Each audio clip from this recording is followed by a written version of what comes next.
Halo semua, jumpa lagi dengan saya Devri Saipullah. Apa kabar? Kita semakin dekat dengan pemusatan latihan Timnas Indonesia. Dan kurang lebih 1 bulan lagi kita akan melihat bagaimana racikan Patrick Kluivert dan kawan-kawan di Timnas Indonesia yang cukup krusial untuk diperhatikan saat ini, yaitu bagaimana pemilihan pemain dari Patrick Kluivert. Kita tahu kalau strategi, cara bermain, kita sudah bahas semua. Sekarang bagaimana dia memilih pemain. Satu hal saat dia diperkenalkan ke publik pada 12 Januari lalu, Patrick Kluivert menekankan sebuah patokan di pelatihannya, yaitu dia ingin pemain memiliki menit bermain yang cukup di klub. Ini berkaitan dengan kebugaran sang pemain. Dia mengatakan kalau pemain tidak mendapatkan menit bermain, dia juga di klub, dia juga kemungkinan tidak mendapatkan kesempatan untuk main di Timnas Indonesia. Ini menarik sekali, karena di era Sintayong, patokan seperti ini tidak diperhatikan oleh Sintayong. Saat itu Sintayong beralasan dia kesulitan untuk mencari pemain setara atau yang bagusnya sama dengan pemain sekarang di Timnas Indonesia. Maka itu pemainnya yang itu-itu saja. Padahal banyak dari skuad Sintayong, utama yang abroad, sangat minim bermain di klub. Malah lebih banyak main di Timnas Indonesia. Kita tidak melihat hasil ya, karena sejauh ini Timnas Indonesia berhasil berada di posisi 3, putaran 3. Ya boleh saja apa yang diracik Sintayong itu berhasil, formulanya berhasil. Tapi kalau di era profesional, yang saya tahu dari berbagai timnas di negara ini, di dunia ini, bahwa menit bermain di klub adalah krusial. Maka itu seorang pemain bahkan sering atau rela pindah klub kalau dia tidak main di klub lamanya. Itu banyak dilakukan. Contohnya ya, mungkin Marcus Rashford atau Anthony yang pindah ke Real Betis. Semua itu otomatis. Itu adalah hukum alam atau patokan buat semua pemain untuk masuk timnas. Dan yang dilakukan Patrick Kluivert sudah benar. Cuman apakah dia konsisten? Dan di sini saya ingin mencoba prediksi siapa-siapa saja pemain yang mungkin dicoret oleh Patrick Kluivert kalau berpatokan kepada menit bermain. Di sini saya punya 5 nama. Yang pertama yaitu Nathan Chuaon, back yang main di Swansea City Championship. Ini cukup parah ya, nasib Nathan di Swansea City ini cukup parah karena dia hanya main 2 menit dari 23 pertandingan. Ini parah. Dia seakan tidak mendapatkan tempat sama sekali di posisi lini belakang. Dan ini tentu bisa jadi pertimbangan buat Patrick Kluivert untuk mencoretnya. Lalu nama kedua yaitu Dimas Drajat. Dimas Drajat sampai pekan kedua Liga 1 dia baru main 12 kali dengan Persib.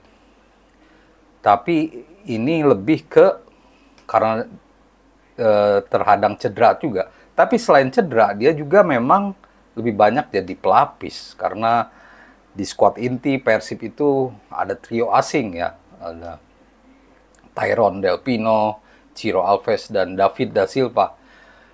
Dimas Drajat sepertinya susah bersaing dengan ketiga pemain ini. Maka itu dia cukup tersisih. Nah, Dimas Drajat rentan untuk dicoret. Karena apalagi dia sebagai striker, posisi striker, sudah ketambahan 1 pemain oleh Romeni. Terus nama ketiga yang mungkin bakal dicoret yaitu Saint Patinama. berposisi di bek kiri. Di KAS Open, klub Belgia, dia hanya main 13 kali dari 22 pertandingan. Agak mending. Tapi bagaimana Patrick Kluivert melihat ini? Apakah dia masih mempertahankan Sein dengan jumlah menit bermain seperti itu, atau dia memilih pemain di Liga 1 yang bagus posisi bek kiri? Yang saya katakan ini adalah Edo Febriansyah, bek kiri fullback Persib Bandung. Dia baru saja dinobatkan atau sementara ini menjadi raja tackle di Liga 1 dengan 53 tackle di 21 pertandingan.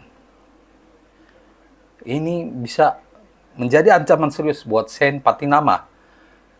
Dan Edo Febriansyah bagaimanapun berperan besar atas posisi Persib sekarang di peringkat 1. Lalu siapa lagi? Nomor 4 menurut saya adalah Hoki Caraka.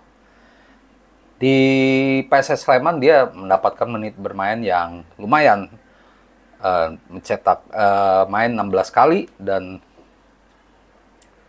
mencetak gol 3 kali. Tapi ini bukan karena menit bermain, tapi ini lebih ke persaingan di lini depan. Menurut saya dengan hadirnya oleh Romeni,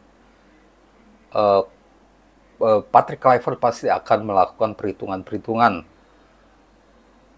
Tentu dia akan mencoba memilih pemain yang terbaik di posisinya, meskipun oleh Romeni tidak banyak main juga di klub barunya Oxford United ya, karena baru cun ya, belum mencetak gol, baru main 3 kali. Tapi di klub lamanya di FC Utrecht dia main cukup banyak. Dan nama terakhir yaitu Rafael Struijk. Dia dari 22 pertandingan dia baru main 9 kali. Itu pun 2 kali saja jadi starter. Dan dia baru mencetak 1 gol. Di 4 laga terakhir dia tidak main sama sekali. Ada apa? Tentu pelatih Brisbane Roar punya pertimbangan. Nah, mengapa kebijakan Patrick Kluivert penting? Karena ini juga berkaitan dengan duel melawan Australia. Duel lawan Australia akan digelar 20 Maret. Yang jadi masalah itu pemain utamanya yang abroad itu baru berangkat ke Australia pada 16 atau 17 Maret. Butuh ya 12 jam kali ya dari Eropa ke Australia, sehingga mereka kemungkinan datang tanggal 18 dan kesempatan berlatih hanya 1 hari, 19 Maret. Yang lebih ekstrim lagi yaitu Martin Paes yang baru berangkat dari Amerika, dari Dallas pada 18 Maret. Boleh disebut Martin Paes nggak ada latihan sama sekali. Datang langsung main. Nah inilah, kalau mereka cukup bermain di klub, ini sebenarnya tidak terlalu masalah. Yang penting tinggal latihan strategi aja, instruksi saja. Karena ya ditekankan oleh Patrick Kluivert bahwa dia ingin pemainnya punya kebugaran, bahkan dia juga ingin berkonsultasi dengan pelatih fisik klub. Hal ini juga dibicarakan oleh antara 4 pelatih timnas Indonesia, Patrick Kluivert dan 3 asistennya dengan Erick Thohir baru-baru ini. Mereka bicara bagaimana mengatur strategi ini. Nah, kebugaran pemain jadi penting dengan mepetnya waktu. Bahkan Erick Thohir akan mencarter pesawat setelah bermain lawan Australia.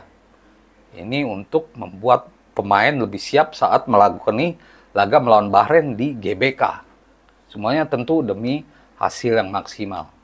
Jadi, begitu kira-kira pandangan saya mengenai siapa-siapa saja pemain yang akan dicoret. Dan menurut teman-teman gimana? Tulis komentar di bawah. Apakah sependapat dengan saya atau ada pilihan lain? Demikian teman-teman, ulasan saya semoga menjadi informasi yang berguna untuk teman-teman semua. Dan pastinya salam olahraga.